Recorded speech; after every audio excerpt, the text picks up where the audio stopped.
ভূমিকম্প হয় তিনটা কারণে। এক, মানুষ যখন নেশাদার দ্রব্য পান করবে তখন। দুই, মেয়েরা যখন নাচবে তখন। তিন, যখন বাদ্যযন্ত্র প্রকাশ পাবে তখন। নেন এবার, ভূমিকম্প হবে সন্ধ্যায় ছিল মানুষ, সকালে হবে শোর বানর। কেন? মানুষ যখন নেশাদার দ্রব্য পান করবে তখন। দুই, মেয়েরা যখন নাচবে তখন। তিন, মানুষ যখন বাদ্যযন্ত্র ব্যবহার করবে তখন। সব দোকানে বাজনা বাজে, সব মোবাইলে বাজনা বাজে, সব ঘরে বাজনা বাজে, সব মোবাইলে মেয়ে নাচে, সব দোকানে বাজনা বাজে, মেয়ে নাচে, সব বাড়িতে মেয়ে নাচে। ওখানে তুমি দেখছো, এখানে তোমার বোন দেখে, ওই ঘরে তোমার মা দেখে, এই ঘরে তোমার বাপ দেখে। এই বাড়িটা হচ্ছে বন্যা, জেনার বন্যা, জেনাই শয়লাবে বাড়ি। কি বুঝাতে চাচ্ছ?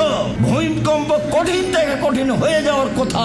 মোহাম্মদ সাল্লাল্লাহু আলাইহি সাল্লামের দুয়ার কিছু প্রতিক্রিয়া আছে, তাই একবারে মানুষ ধ্বংস হচ্ছে না, ধ্বংস হওয়াই স্বাভাবিক। আমি বলিনি, মোহাম্মদ সাল্লাল্লাহু আলাইহি সাল্লাম বলেছেন, পৃথিবীর মানুষ শুনে রেখো, তিনটা পাপের কারণে মানুষ ভূমিকম্প হবে, তিনটা পাপের কারণে মানুষের উপরে গজব নাজিল হবে, তিনটা পাপের কারণে মানুষ সন্ধ্যায় থাকবে মানুষ, সকালে হবে শোর বানর। এই তিনটা পাপ, যে তিনটা পাপ উল্লেখ করলাম, সাবধান।